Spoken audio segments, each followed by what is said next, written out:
美 F-15战机与航母打击群集结，威慑伊朗。伊朗全国卫星电视遭入侵，流亡王子呼吁民众起义。美强势部署战机，格陵兰成美俄博弈核心。莫斯科夜空炸裂，俄本土电力大停摆。乌军猛攻俄心脏地带。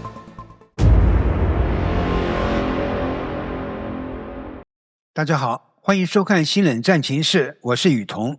请大家先为我们的节目点赞留言，谢谢大家。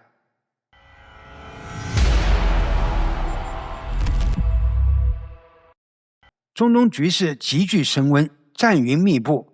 随着伊朗宣称试射洲际导弹覆盖美国本土的消息曝光，美国迅速做出回应，整个地区的军事与安全风险瞬间被推向新高点。最新消息显示，美国海军亚伯拉罕·林肯号航母打击群已通过马六甲海峡，正由南海转向中东方向航行。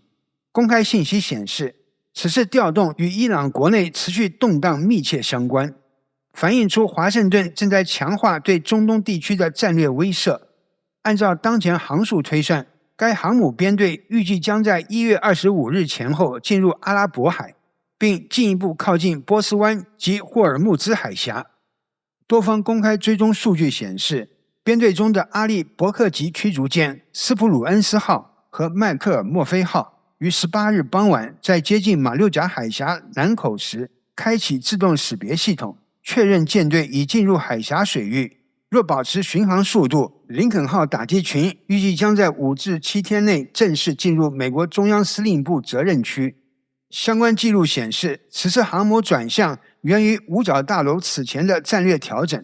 由于以色列与伊朗紧张关系持续升级，加之伊朗国内自2025年底以来爆发的大规模反政府抗议，并遭到强力镇压，美国决定将原本部署在南海的林肯号航母打击群调往中东。抗议活动迄今已造成数千人死亡。伊朗当局同时实施大规模通讯封锁。美国总统特朗普曾多次警告，若伊朗政权继续对示威者使用暴力，美方将考虑介入，但目前尚未采取直接军事行动。分析人士指出，这一部署反映了美国在多个战区之间进行兵力再平衡的现实考量。此前因委内瑞拉相关行动，杰拉尔德福特号航母被调往加勒比海，导致中东一度缺乏航母常态部署，削弱了地区威慑力。林肯号的进驻将显著提升美军在中东的空中打击与防御能力。其舰载机包括 FA-18 超级大黄蜂和 F-35C 隐形战机。同时，美军还在约旦、卡达等基地加强战机和空中加油机部署，显示区域军事态势正全面升温。在地面部署方面，社交平台流出的消息显露，美军已完成从伊拉克阿萨德空军基地的撤离，并将该地正式移交伊拉克军方。阿萨德空军基地是美军在伊拉克规模最大的军事设施之一。此次撤离被视为美方重新调整中东战略布局的重要信号，显示其正在重新分配资源与风险敞口。空中力量的调动同样引发外界高度关注。美国空军已有12架 F-15E 打击之鹰战斗机从英国 RAF Lincoln Heath 空军基地转移至中东，并由驻扎在 Mildenhall 基地的 KC-135 空中加油机提供支援。其中一架 F-15E 一度成为 Flight Radar 24上全球追踪度最高的军机，其罕见的公开航迹被外界普遍解读为刻意释放的威慑信号。与此同时，至少4架 C-17A 战略运输机从 RAF Lincoln Heath 和迪戈加西亚起飞，飞往约旦摩阿法克沙尔体空军基地。第5架 C-17A 也从德国拉姆斯坦空军基地出发，前往中东。外界指出，先进战斗机在公开平台长时间显示真实航迹极为罕见，这种让所有人都看见的部署方式本身就构成战略信息传递。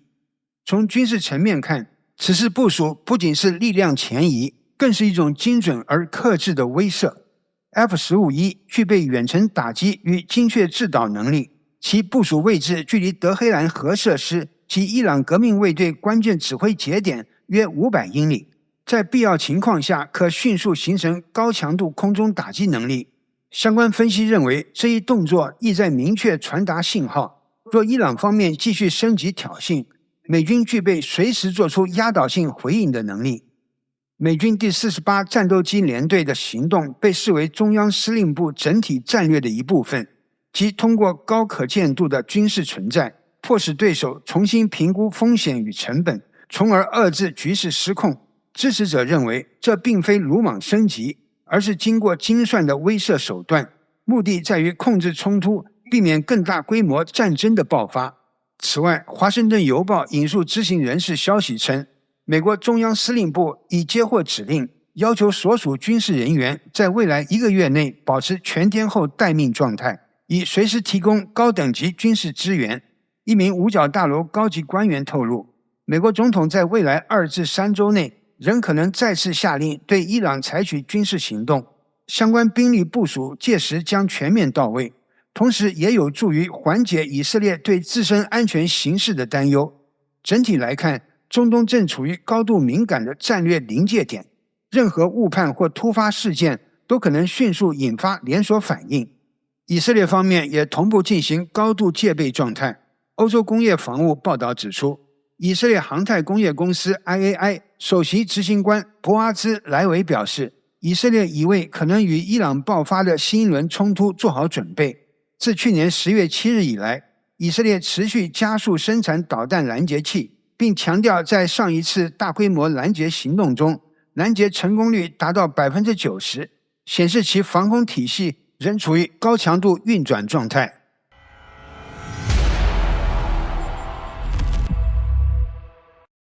据伊朗国际电视台与 Menoto News 等反对派媒体报道，黑客近日成功劫持伊朗国家电视台所依赖的 Badr 卫星信号，导致全国多地省级频道节目中断约6至10分钟。在被劫持的画面中，播出了全国抗议的真实影像、反政府标语以及流亡海外的雷萨巴列维王子 Reza Pahlavi 的视频讲话。Pahlavi 在画面中呼吁民众继续抗争，称自由比以往任何时候都更近，并直接向军队、安全部队及伊朗革命卫队喊话，要求他们不要向人民开枪，转而支持民众。有部分报道提到，他还表示自己将返回伊朗。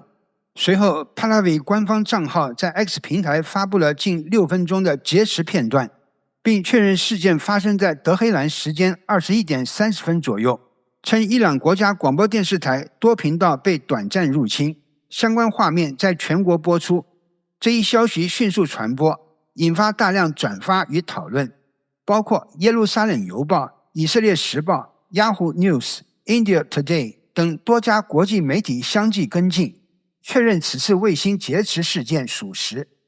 分析指出，此次行动具有特殊意义。由于伊朗自1月8日起实施大规模断网，地面网际网络几近瘫痪，但大量家庭仍通过卫星电视接收信号，使反对派得以绕过信息封锁，直接触及数百万观众。这也被支持者称为革命将被电视转播。截至目前，伊朗官方尚未就事件作出正式回应。外界普遍认为，当局可能将此类行动归咎于外国势力，并加强对卫星信号的管控。但此次入侵已凸显反对派在信息战层面的反击能力，尤其发生在高压镇压持续的背景下。伊朗已经进入高度戒备状态。德黑兰方面此前多次警告，若遭到军事打击，将考虑封锁霍尔木兹海峡。该水道承担着全球约1/5的石油运输量，一旦发生冲突，极可能引发能源供应中断，并推动国际油价剧烈波动。美国官员则强调，现阶段的军事部署以防御为主，目的是保护盟友并确保国际航道畅通，但同时也明确表示，若伊朗局势进一步恶化，美方不会排除任何选项。随着亚伯拉罕·林肯号航母逐步逼近中东核心海域，地区紧张程度正在明显上升。在军事能力层面，伊朗正持续加强防空体系建设。此前，南华早报报道称，伊朗已从中国接收 HQ-9B 远程地对空导弹系统，并引进俄罗斯 S-400 防空系统。HQ-9B 的标称射程可达260公里，部分中国军事评估认为其性能已接近国际先进水平。然而，多数军事分析指出，面对美国和以色列具备全球顶尖水准的压制与摧毁敌方的防空能力，伊朗整体防空体系仍被普遍认为处于劣势。其高度依赖的 C4ISR 体系和外部预警网络，在高强度实战环境下的稳定性与有效性仍存在较大不确定性。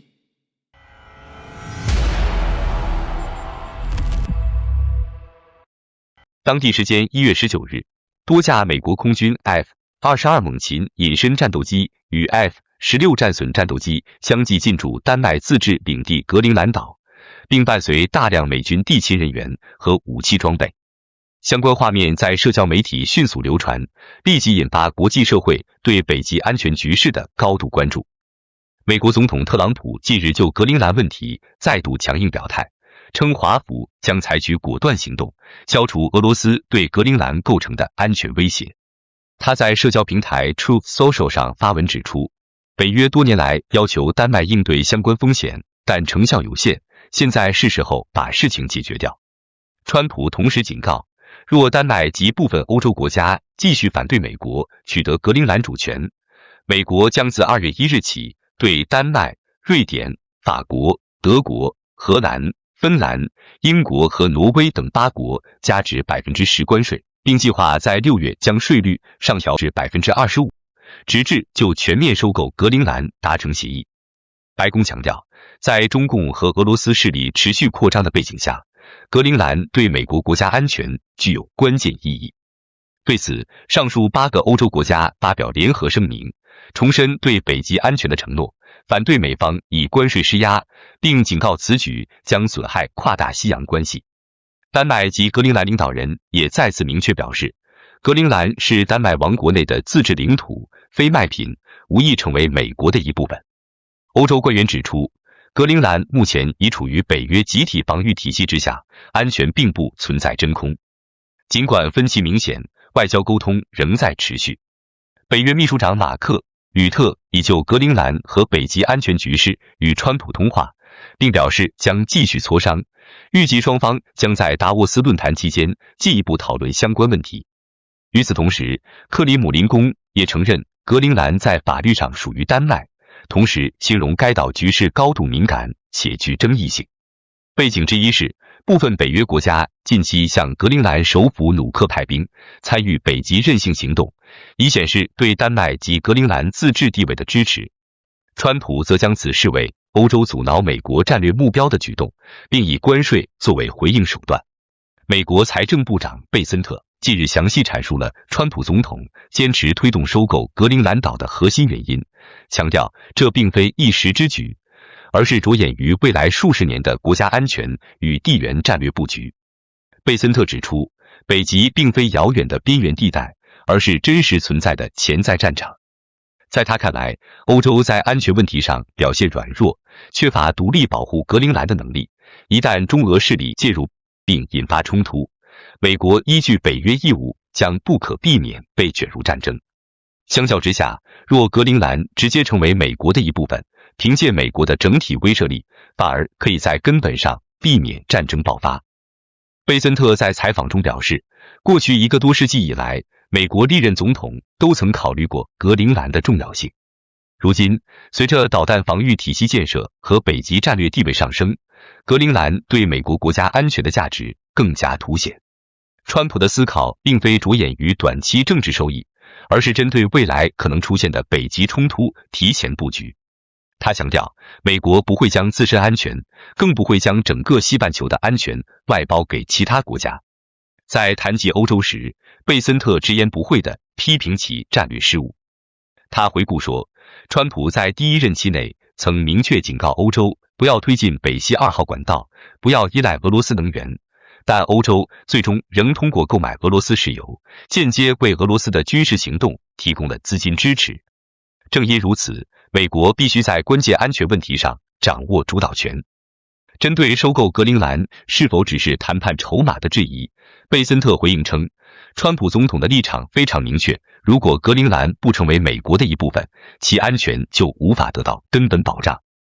他认为，从长远来看，北极冲突几乎不可避免，而最现实的选择就是以实力求和平，提前消除风险。对于部分民主党人士认为中俄对格陵兰并不存在迫切威胁的说法，贝森特反驳称，安全决策往往基于不对称情报。正如当年外界低估俄罗斯对乌克兰的行动一样，等到威胁完全显性化时，往往已经为时过晚。他强调，只有纳入美国体系，格陵兰才能得到真正有效的保护。美国此举正是为了防止未来冲突发生。在回应欧洲方面对北约将因此瓦解的担忧时，贝森特表示，这是一种错误的二选一思维。他认为，欧洲最终会意识到自身仍然需要美国的安全保护伞。他举例称，如果美国撤回对乌克兰的支持，局势将迅速崩溃。这正说明欧洲在重大安全问题上仍高度依赖美国。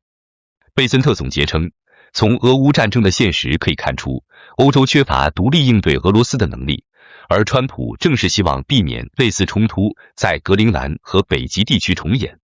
因此，美国现在采取战略行动是为了防患于未然。他相信，最终欧洲会理解，由美国维持或取得对格陵兰的控制权，是对格陵兰、欧洲乃至美国自身都最有利的结果。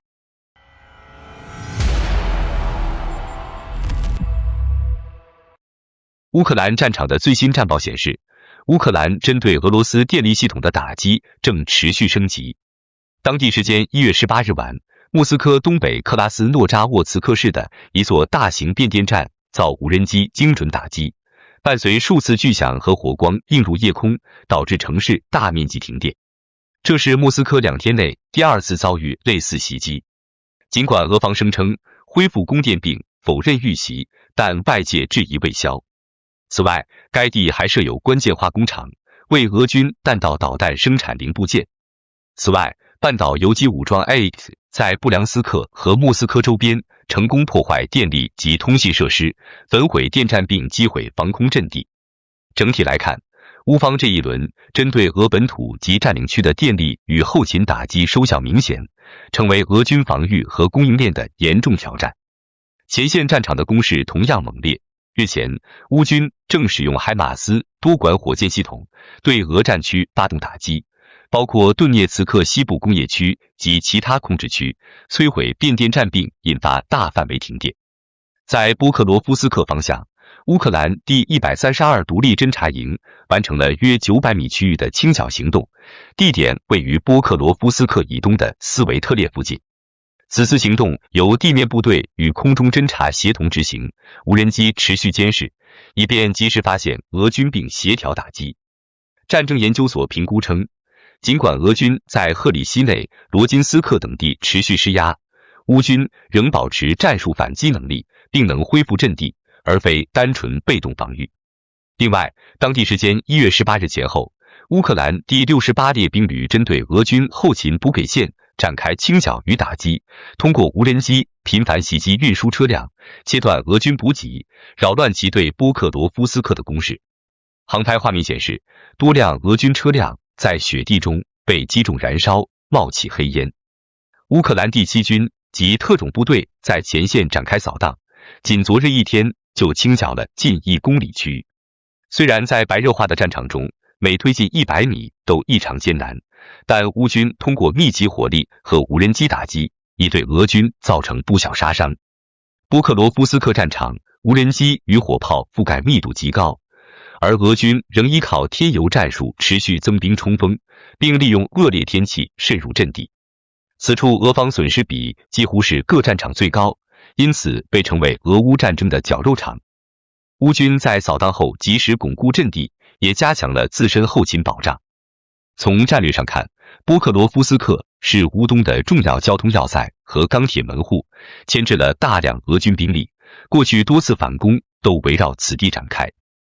2026年，波克罗夫斯克的争夺仍将继续成为战场焦点。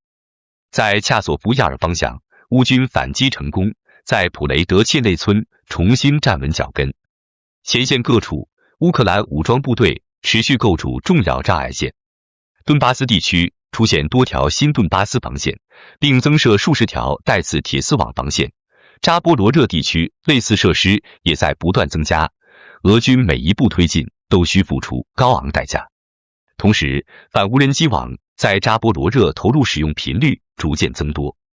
乌克兰武装部队总司令谢尔斯基表示，乌克兰将采取进攻行动，因为单纯防守无法取得胜利。我完全支持总统在领土问题上的立场。这片土地上流淌着我国公民的鲜血，数千名士兵为此献出生命。我们没有看到俄罗斯有真正准备和平谈判的迹象，他们反而在加剧战争。在南部，赫尔松和扎波罗热超过450个居民点电力中断，配合克里米亚空袭行动，进一步打击俄军基础设施。最新消息还显示，乌克兰安全局发布了一段约3分钟的无人机视频合集，展示其阿尔法特种作战部队在2025年期间摧毁了数十套俄军防空系统，包括 S-400、S-300、山毛榉、铠甲和道尔等。开源情报分析指出，这些空袭覆盖了包括被占领克里米亚在内的多个关键地点，总损失接近40亿美元。乌克兰安全局表示，此次行动旨在系统性削弱俄军多层防空体系，为无人机深入打击俄军机场和基地创造安全通道。这凸显出基辅利用成本低廉无人机对抗昂贵防空系统的优势正在不断增强，同时展现出乌克兰在信息化和远程打击方面的战术创新能力。好的，感谢您一口气看到最后了，这是对我们最大的鼓励和支持。要看最全面、最及时准确的战场热点报道更新，就请每日锁定新冷战情势。如果您喜欢我们的节目，也请您点赞、留言、订阅，把视频分享出去，让更多的人看到这个节目。想要赞助我们的朋友，可以打开超级感谢打赏赞助，帮助我们能持续做出更多好节目。谢谢大家。